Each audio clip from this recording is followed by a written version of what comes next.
Hi అండి, welcome back to my channel. బయట కొనే పని లేకుండా ఇంట్లోనే స్ట్రీట్ స్టైల్ స్వీట్ కార్న్ పకోడాని ఎలా ప్రిపేర్ చేసుకోవాలో చూసేద్దాము. చాలా simple and very tasty recipe అన్నమాట. చాలా తక్కువ టైంలోనే ప్రిపేర్ చేసుకోవచ్చు. ఎలా చేయాలో ప్రాసెస్లోకి అయితే వెళ్ళిపోదాం. వీడియో మాత్రం స్కిప్ చేయకుండా ఎండ్ వరకు అయితే చూసేయండి. ఇక్కడ నేను ఒక 1 కప్ వరకు అయితే స్వీట్ కార్న్ ముక్కలు అయితే తీసుకున్నాను. ఇప్పుడు ఒక మిక్సీ జార్ తీసుకొని అందులోకి ఈ ముక్కలన్నిటిని యాడ్ చేసుకోండి. ఒక 2 టేబుల్ స్పూన్ వరకు స్వీట్ కార్న్ అయితే పక్కకు తీసి పెట్టుకోండి. ఇప్పుడు ఈ మిక్సీ జార్లో తీసుకున్న ఈ స్వీట్ కార్న్ ముక్కలన్నిటిని కూడా కోర్స్గా గ్రైండ్ చేసుకోండి. ఇలా గ్రైండ్ చేసి పెట్టుకున్న ఈ మిశ్రమాన్ని అంతా కూడాను ఒక బౌల్లోకి అయితే ట్రాన్స్ఫర్ చేసుకోండి.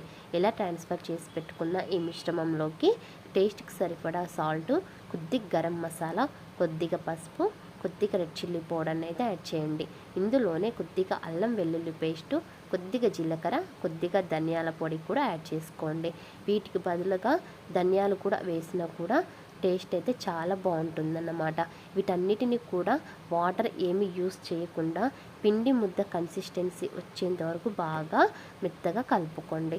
ఇప్పుడు ఇందులోకి 2 టేబుల్ స్పూన్ వరకు శనగపిండిని యాడ్ చేయండి. అందులోనే ఒక 1/2 టేబుల్ స్పూన్ వరకు కార్న్ఫ్లోర్ కూడా వేసుకోండి. మీ దగ్గర కార్న్ఫ్లోర్ గనక లేకపోతే బియ్యం పిండిని కూడా యూస్ చేసుకోవచ్చు. వీటన్నిటిని బాగా కలుపుకున్న తర్వాత మనం పక్కకు తీసి పెట్టుకున్న స్వీట్ కార్న్ ముక్కల్ని కూడా యాడ్ చేసేసుకోండి. వీటన్నిటిని కూడా వాటర్ కూడా ఏమి యూస్ చేయకుండానే బాగా మెత్తగా కలుపుకోవాలి. పిండి కన్సిస్టెన్సీ మరీ గట్టిగా అనిపిస్తే కనుక కొద్దిగా వాటర్ పోసుకొని కలుపుకోవాలన్నమాట. ఇక్కడ చూపిస్తున్న కన్సిస్టెన్సీ వచ్చేలాగా కలుపుకొని ఒక 5 నిమిషాలు మూత పెట్టి పక్కన పెట్టేసుకోండి.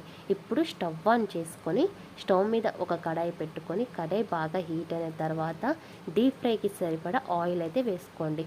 ఆయిల్ బాగా హీట్ అయిన తర్వాత ఇందులోకి మనం ప్రిపేర్ చేసి పెట్టుకున్న ఈ స్వీట్ కార్న్ మిశ్రమాన్ని చిన్న చిన్న ఉండలుగా కానీ మీకు నచ్చిన షేప్లో కానీ వేసేసుకోండి. వీటినన్నిటిని కూడా మీడియం ఫ్లేమ్లోనే నిదానంగా గోల్డెన్ బ్రౌన్ కలర్ వచ్చేంత వరకు బాగా వేయించుకోవాలి. ఇలా వేయించుకున్న తర్వాత అన్నీ కూడా నెమ్మదిగా వేయించుకొని ఆ తర్వాత ఒక ప్లేట్లోకి సర్వ్ చేసుకుంటే వేడివేడిగా స్వీట్ కార్న్ పకోడీ అయితే రెడీ అయిపోయినట్లే.